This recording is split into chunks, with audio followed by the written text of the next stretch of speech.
Di antara penyebab perceraian Ria Ricis dan suaminya yang tersebar di sosial media adalah katanya si suaminya ini terlalu condong kepada ibunya dibandingkan kepada Ria Ricis itu sendiri.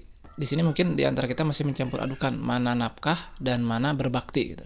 Jadi kan kepada orang tua kita itu belum tentu wajib menafkahi, tapi kita itu wajib berbakti kepada orang tua. Nah, di sini saya akan membahas rumus nafkah. Jadi nafkah itu simpelnya gini rumusnya. Siapa yang memilih, dialah yang wajib memberi nafkah. Dan yang dipilih tidak wajib memberi nafkah. Di sini kita tidak berbicara masalah takdir, tapi kita di sini berbicara masalah syariat. Secara syariat, yang memilih kita untuk lahir di dunia ini, yang membiarkan kita ada di dunia ini adalah orang tua kita. Oleh sebab itulah orang tua wajib memberikan kita nafkah lahir dan batin sampai tuntas. Sedangkan yang memilih istri kita adalah kita sendiri. Oleh sebab itulah kita wajib memberikan nafkah kepada istri. Sehingga menjadi suatu kekeliruan ketika kita dalam hal nafkah itu lebih mendahulukan ibu kita dibandingkan istri kita. Karena apa? Karena lagi-lagi anak itu hanya wajib berbakti kepada orang tua tapi tidak wajib memberikan nafkah kepada orang tua. Yang wajib kita beri nafkah adalah istri kita.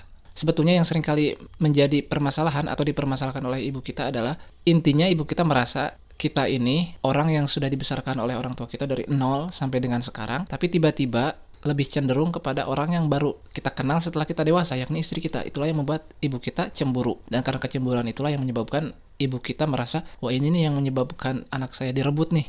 Akhirnya nggak akur antara ibu kita dengan istri kita. Nah, disinilah peran kita sebagai anak laki-laki dan juga sebagai suami dibutuhkan ya teman-teman. Jadi kita sebagai laki-laki ini harus bisa menjembatani kedua ego dari orang ini, dari ibu kita dan juga ego dari istri kita. Kalau saya pribadi kepada istri saya tuh punya prinsip kayak gini. Ketika keinginanmu dan keinginan ibuku bertabrakan, maka ketika di depan ibuku kamu harus mengikuti keinginan ibuku. Tapi kamu jangan khawatir, setelah kamu di belakang ibuku, maka apa yang menjadi keinginanmu akan aku penuhi atau aku ganti. Itu yang saya janjikan kepada istri saya. Dan alhamdulillah itu berjalan dengan baik. Artinya ketika kita mampu menjembatani kedua perbedaan itu, alhamdulillah klop gitu. Masalahnya adalah ketika kita enggan untuk menjembatani itu, malas untuk mikir, malas untuk ribet, harusnya istri saya mau nih ngikutin keinginan ibu saya gitu.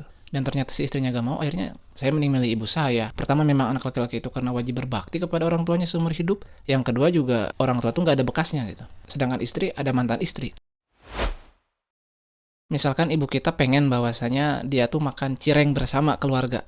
Sedangkan istri saya pengennya seblak. Nah, saya minta kepada istri saya, meskipun istri saya nggak suka cireng, sayang kamu diminta untuk makan cireng. Ayo kita makan cireng barengnya di rumah, makan cireng bareng. Tapi setelah itu istri saya pengen seblak, ya udah. Ketika saya sudah pulang dari rumah orang tua saya belikan istri saya seblak sepuas dia. Contohnya seperti itu ya teman-teman. Itu berbicara tentang makanan. Kalau berbicara tentang emosional kan kayak kebutuhan batin, nafkah batin, keinginan untuk didengarkan, keinginan untuk dipalidasi emosinya, juga sama seperti itu ya teman-teman. Iyain aja apa yang dimau ibu saya, di belakang itu tenang, kamu gak akan saya kecewakan. Mungkin ada yang sudah melakukan itu, tapi biasanya terkendala di kritikan dari orang tua atau dari istri kita. Misalkan istri kita punya unek-unek terhadap ibu saya seperti ini. Kemudian ibu kita juga punya unek-unek terhadap istri kita seperti ini. Kalau kita komunikasinya jelek, tidak bisa menjembatani kedua unek-unek ini, maka yang akan terjadi adalah kita mungkin akan lebih cenderung mendengarkan unek-unek ibu kita sehingga kita akhirnya memojokkan istri kita, atau mungkin sebaliknya ketika misalkan ibu kita punya kritik terhadap istri kita, ya kita jangan sampein mentah-mentah gitu. Bagi kita mungkin itu B aja, tapi ketika istri kita mendengar kayak, oh jadi ibu kamu kayak gitu, ya udah kamu lebih mentingin ibu kamu, pasti akan ada respon seperti itu. Apalagi ketika istri kita punya kritik kepada orang tua kita, kemudian tanpa kita saring kita sampaikan langsung kepada orang tua kita, habis lah kita ya, gak sopan banget gitu. Ya sesimpel kayak gini, ibu kita suka anak yang suka masak, tapi istri kita misalkan gak bisa masak, ataupun memang malas untuk masak aslinya di rumah kita gitu. Nah, misalkan suatu hari kita berkunjung ke rumah orang tua kita, ya kita bilang ke istri kita dengan lembut, sayang, supaya kamu baik di mata ibu saya, gimana kalau kamu dikit-dikit belajar masak? Nanti takutnya kalau kamu disuruh masak di rumah aku, kamu gak bisa.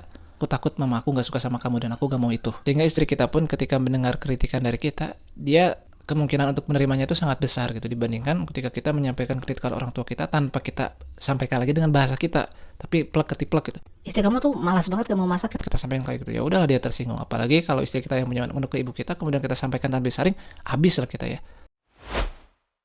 Jadi ada 2 poin tadi. Yang pertama, kita harus tahu mana yang harus diprioritaskan secara nafkah, yakni yang kita pilih. Siapa yang memilih itu yang wajib menafkahi. Kemudian kita harus menjadi penerjemah atau penyampai komunikasi yang baik antara dua ego istri dan ego ibu kita.